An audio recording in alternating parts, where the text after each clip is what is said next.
we all know that women make the decisions, and you are all going to have to decide in 20 days from now, in fact, for whom you will vote in the August primary, Republican, Democrat. One of the candidates are 5 Republicans, 2 Democrats. And you're going to meet today Mike Bouchard. He's 54 years old, Birmingham Republican, former state senator, current Oakland County sheriff. You know all this by now, but in the way of reintroducing him, he graduated from Michigan State University. I think he's got a daughter here at Michigan State right now, I think, or about to graduate.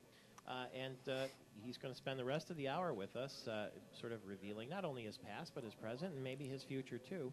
And we're going to turn it over to questions from small business people, Mr. Sheriff, because, after all, they're the ones who are driving the economy, from what we understand, the ones that you want to connect with. There are some of the other candidates who have tried to sort of steal the business mantle or claim the business mantle. Some of your primary opponents, for instance, Rick Snyder, touts himself as the businessman candidate, and Pete Hoekstra as well comes from a business background, although he's been in Washington now for the better part of 2 decades.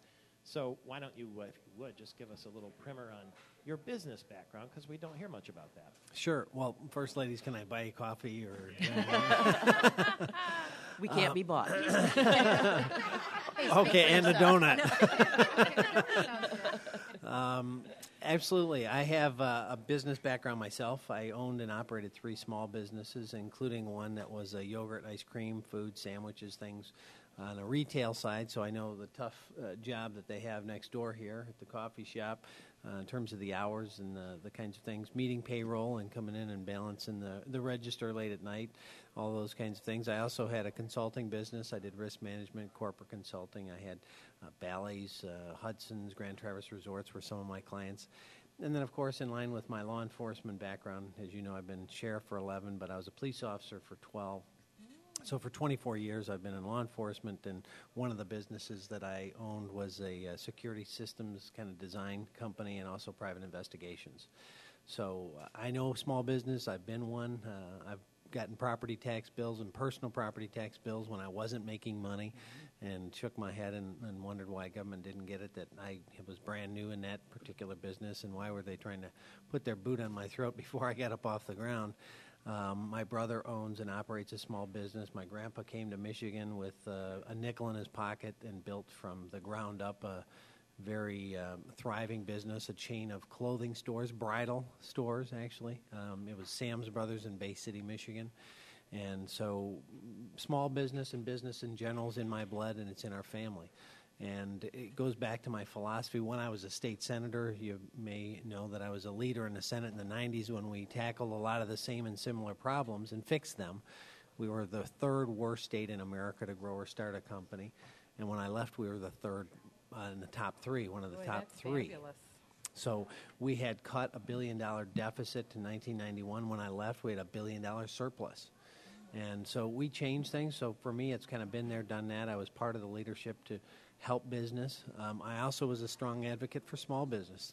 I was one of only 4 Republicans to vote against then Governor Ziegler's proposal to create MEGA, which morphed into the MEDC, because I believe we need to help all businesses, not pick winners and losers, not chase one big company at the expense of all the small ones. How many in this room got a MEGA or an MEDC grant in the history of their company? No hands going up. And the reality is 8 out of 10 jobs created are small business. So for us to chase those 2 and worse, subsidize them at the expense of the 8 is not sustainable. And as a result, that's why, one of the reasons why we're sending businesses elsewhere. Sheriff, I have a question for you. How do you plan, by turning that $1 billion deficit to a $1 billion surplus, what kind of practices do you plan to implement here in Michigan so that we could see a similar? Sure. As my dad used to say, past performance is predictor of future. So much of what I did as a leader in the Senate in terms of right-sizing government, streamlining, cutting, doing the things. Regulations are as punishing as taxes to small business. If you can't get your permit and get your doors open, you generate no cash flow. So I understand that on a very operational level. And as sheriff of Oakland County, I've got over 1,200 employees. I've had to make the kinds of cuts and do the kinds of things that the state hasn't done. So, for example, this year in April, they gave out a 3% pay increase to state union workers. And we gave out a 2.5% pay reduction with increased copays. We're the only county in America that's pre-funded health care and retirement, and we got out of the business. We have all defined contribution, including myself. We're one of only 23 counties in America that have a AAA bond rating and a stable outlook. In Michigan, that's something to be treasured. Brooks Patterson does a great job, and I'm proud to work with he and his team. I'm about a third of that budget, $132 million, and so I've made some very tough calls. If I can do that in a life and death business, I've cut $20 million out of my budget. I can do it here. How easy is that to do? If I can ask you real quickly, can you do? How many people do you have to go through at this point to get something done, versus what a governor might have to go through to get something accomplished? Do you have a lot of people that have to agree with you in order to get your things accomplished?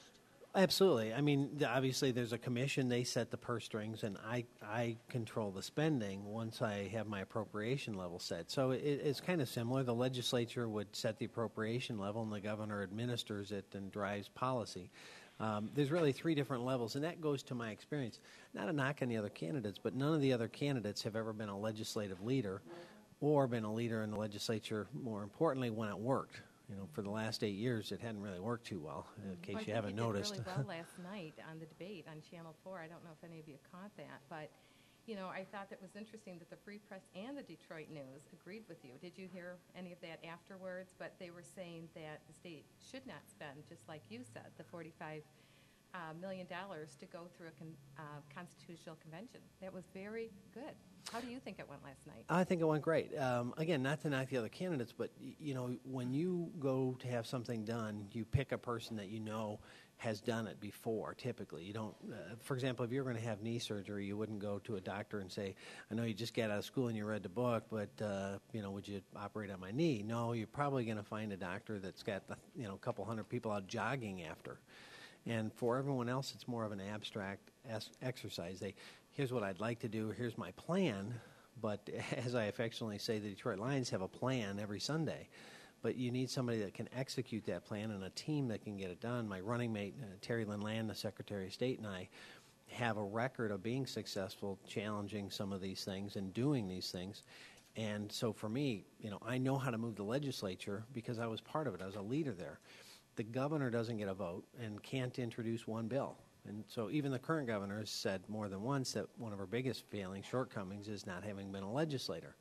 So next year in January, 55 out of 110 state reps will be brand new, and 30 out of 38 senators will be new. So if the governor's new to the system, the process, and the issues, we'll have at least a year of people looking for the restroom. Yeah, and I think that's what frightens me is, I heard Governor Granholm say it this morning, that somebody's not going to come in and be able to change things overnight. It's going to take a long time to change what's happened to the state. But I see with somebody like you that it could happen a lot quicker. What's your feeling about that? Do you think it's going to take a long time for us to recover? Yes, it's going to take a long time to recover. It's not going to take a long time for me to put things into action. I mean, with all due respect to the good governor, if you've been going down the wrong road for 8 years, if you turn around and go in the opposite direction at twice the speed, it's still 4 years to open water. But Mike, last night you said you'd be happy with the one-term governorship. And absolutely. How can you do that in 4 years? Well, what I will do is set into motion and set into place the things that have to happen to make Michigan competitive again. But some of these things may not take full hold. For example, in the 90s, one of the big things for Governor Engler and for us was property tax relief. Mm-hmm. So it was almost a light switch moment. Once we got it, people went, aha, he got it, promises made, promises kept, and it launched into the re-election, and he was able to continue moving on. There's not a light switch moment in this economy. There's so many issues and so many problems for the next governor to face, from spending, from tax policy, regulatory policy. As you go through and tick those off, it's going to take a while for businesses to come here, grow here, and rebound. So it won't be a light switch moment, and you have to be willing to do the heavy labor, to till the field, plant the seeds, and someone else may sit under the shade of that tree. We will be back with more shade and a light switch moment. He's candidate for governor Mike Bouchard, back in a flash.